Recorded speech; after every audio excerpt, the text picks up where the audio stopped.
So with her speech, Changing Perceptions, will you please welcome Kathryn Swales? Kathryn Swales, Changing Perceptions.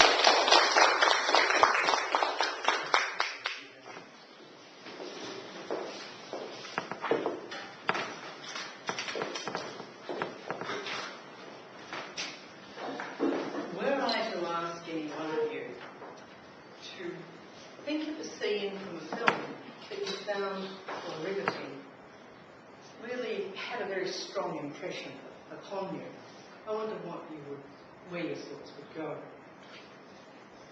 My thoughts go to Lawrence of Arabia, David Lean's best film, and a scene early in that film where a Bedouin guide is at a water well and he's being watched by T. Lawrence, later of Lawrence of Arabia fame. And a shot rings out and the Bedouin is felled, killed. And what is astounding is the bullet has come from nowhere. This is set in Wadi Rum, a huge, vast area, and there are only 2 people at the water well. The scene that then I found riveting was that of one shot maintained for a minute probably, and it focused on a shimmering, minute mirage on the horizon of the desert. And with time sequence, the mirage approached the camera, approached the shot, and it became into a black-clad Bedouin astride a camel. And as it approached, the movement of the ornamentation of the camel was rhythmic and captivating. The shot encompassed for me everything that is exotic. And something within my spirit and that sequence really became compelling and made a serious difference to me, because it started a journey in my life which has not ended yet. I have backpacked through most of the Middle East, and I have fallen heavily from that moment in Wadi Rum with Omar Sharif approaching the camel and all the exotica that goes with that. I fell for the Middle East, and in particular I fell for Turkey. Now, people of my generation, we've been brought up on propaganda about Turkey. We've been brought up about sabres and barbarity and the Ottoman Empire and all sorts of wrong things in terms of what we admire. By contrast, we've certainly been brought up on the British Empire and white supremacy, of good colonialisation, of things being well done by the British. A strong contrast, a purity of contrast from white to dark was the Ottoman Empire. Likewise, in the political landscape that exists now, Turkey is surrounded by 8 countries, immediately bordered by 8 countries: Syria, Greece to the west, Iraq and Iran to the east, the burgeoning and dissolution of the Russian Empire, of the Russian Union in the north.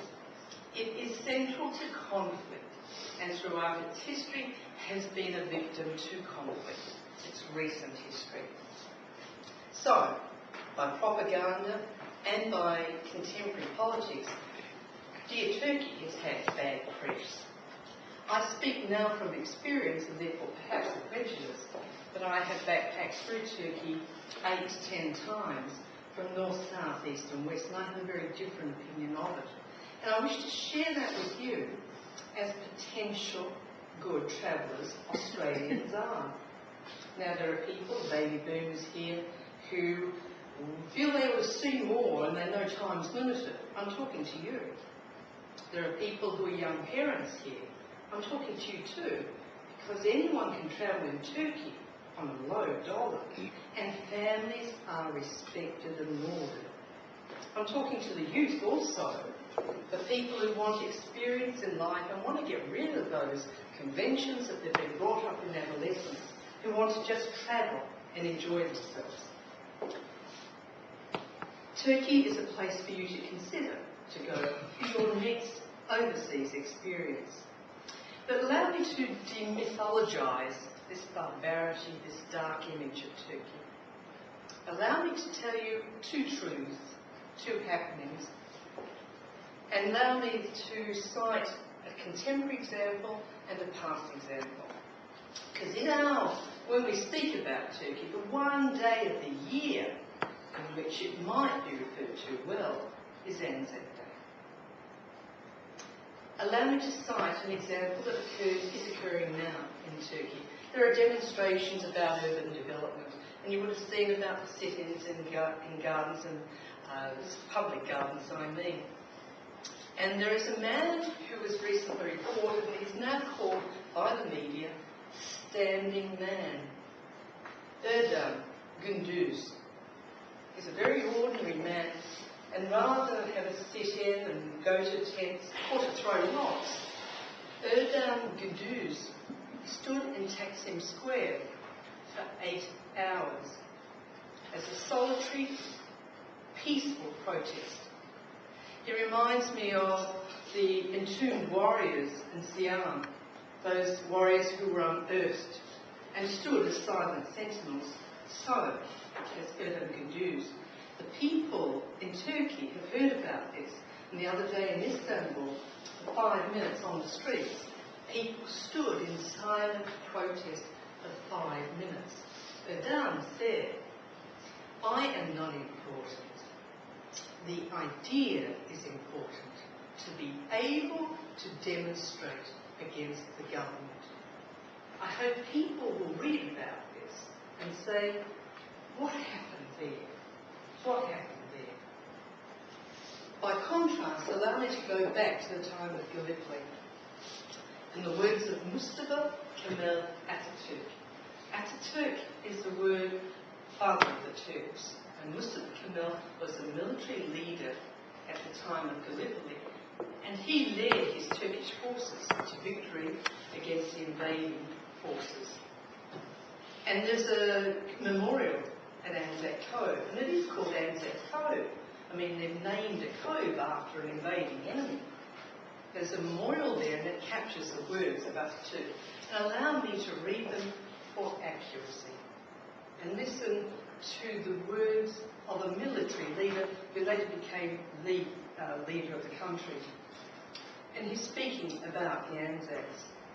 "Those heroes that shed their blood and lost their lives, you are now living in the soil of a friendly country. Therefore rest in peace. There is no difference between the Johnnies and the Mehmets to us, where they lie side by side here in this country of ours. You, the mothers, who sent their sons from far away, wipe your tears. Your sons are now lying in our bosom and are here in peace. Having lost their lives in this land, they have become our sons." These are the words of a military leader who then led his country kicking and screaming into the 20th century. I give those as glimpses of a character and a peoples who experienced constant bad press. I encourage you to think also of going to Turkey, where you see the richness of carpets and kilims. You can discover these. And this became an addiction for me, an addiction which I would like to share further with you. I also brought back with me from Gallipoli a shell casing. When I was there, a little boy showed me around Gallipoli. He was to look after me. I wasn't on a tour, just one part of the village. He leant down as we went along, and in the water amongst the pebbles was this casing. The place must have been littered with these sorts of casings after the day, or the whole campaign of Gallipoli.